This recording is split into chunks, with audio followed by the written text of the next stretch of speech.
नमस्कार भक्तों, स्वागत है आप सभी का हमारे चैनल भक्ति महोत्सव में। आज हम आपको भगवान श्री गणेश की कहानी सुनाने वाले हैं। आज की कहानी का शीर्षक है भगवान गणेश का जन्म। तो चलिए कहानी शुरू करते हैं। एक समय की बात है, शंकर भगवान और पार्वती जी कैलाश पर्वत पर रहते थे। शंकर भगवान के पास उनके सेवक गण और स्वामी भक्त नंदी बैल था। सभी गण और नंदी शंकर भगवान के प्रति समर्पित थे। वे वही करते थे जो भगवान शंकर उनसे कहते थे। भगवान शंकर ने उन्हें कैलाश पर्वत पर कहीं भी जाने और घूमने की स्वतंत्रता दे रखी थी।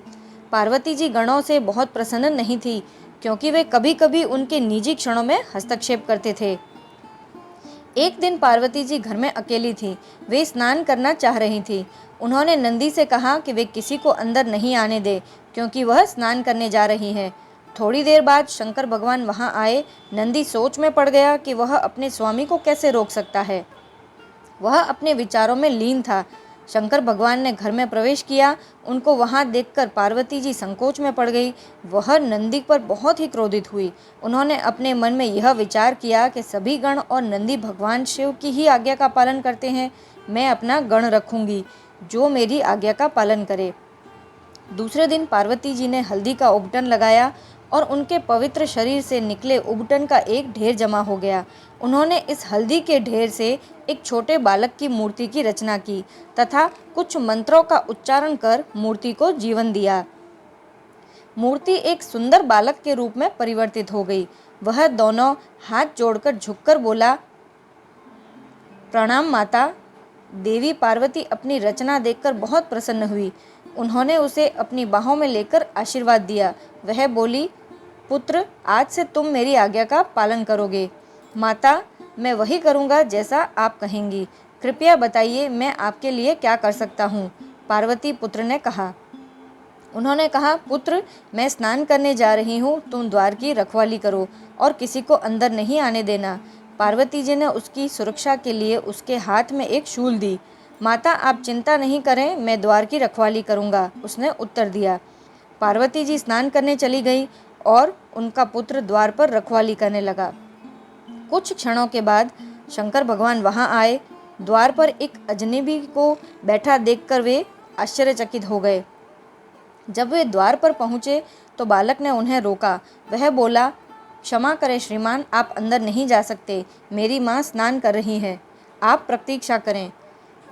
भगवान शंकर सोच रहे थे कि यह बालक कौन है। वह क्रोध से बोले, मूर्ख बालक, क्या तुम नहीं जानते कि मैं कौन हूँ? मुझे घर में जाने से कैसे रोक सकते हो? किंतु पार्वती जी के कर्तव्यनिष्ठ पुत्र ने शंकर भगवान को घर के अंदर प्रवेश नहीं करने दिया। शंकर भगवान ने घर में प्रवेश करने का प्रयास किया तो बालक ने उन पर शूल से प्रहार किया। शंकर भगवान क्रोध से लाल हो गए। उन्होंने गणों से बालक को उठाकर दूर फेंकने को कहा। गणों ने बालक पर हमला किया। बालक ने गणों के साथ भयानक युद्ध किया और सबको बारी बारी से परास्त कर दिया। भगवान शिव अपने गणों की हालत देखकर बहुत परेशान हुए। उन्होंने स्वयं बालक को दंड देने का निश्चय किया। उन्होंने बालक पर त्रिशूल से वार किया। बालक ने अपनी शक्ति से त्रिशूल को बीच में ही रोक दिया। शंकर भगवान समझ गए कि बालक के पास असाधारण शक्ति है, किंतु वह बालक को दंड देना चाहते थे। उन्होंने ब्रह्मा, विष्णु और इंद्र भगवान से सहायता लेने का निश्चय किया। देवी पार्वती के साहसी पुत्र ने देवताओं के सभी अस्त्रों को प्रभावहीन कर दिया। उसने उन सभी को परास्त कर दिया। शंकर भगवान ने विष्णु जी से बालक को युद्ध में व्यस्त करने को कहा। बालक विष्णु जी से युद्ध करने लगा। शंकर भगवान ने पीछे से बालक पर त्रिशूल से वार किया और उसकी गर्दन उसके शरीर से अलग कर दी।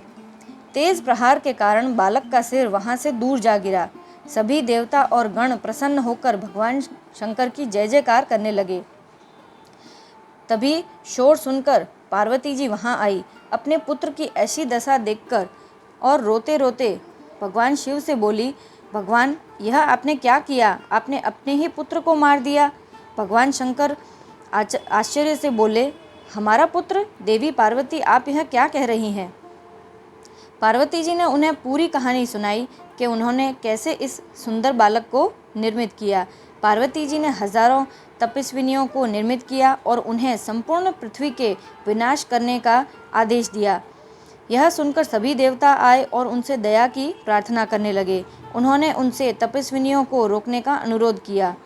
पार्वती जी ने कहा, यह विनाश तभी रुकेगा जब शंकर भगवान मेरे पुत्र को जीवित कर देंगे। सभी देवताओं ने शंकर भगवान से कुछ करने की प्रार्थना की।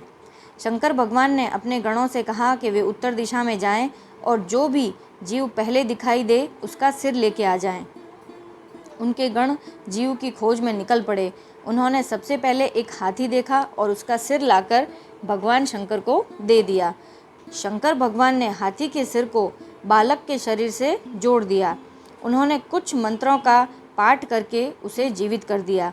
शीघ्र ही हाथी के सिर वाला भगवान शंकर और पार्वती जी का दैवीय पुत्र जीवित हो उठा। पार्वती जी अपने पुत्र को देखकर बहुत खुश हुई। उन्होंने उसका नाम गजानन रखा।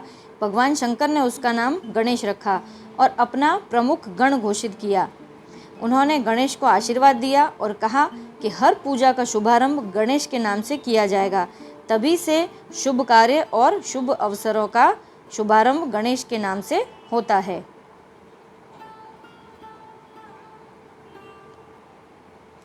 तो भक्तों, आशा करते हैं कि भगवान श्री गणेश की यह कहानी सुनकर आपको बहुत ही आनंद आया होगा।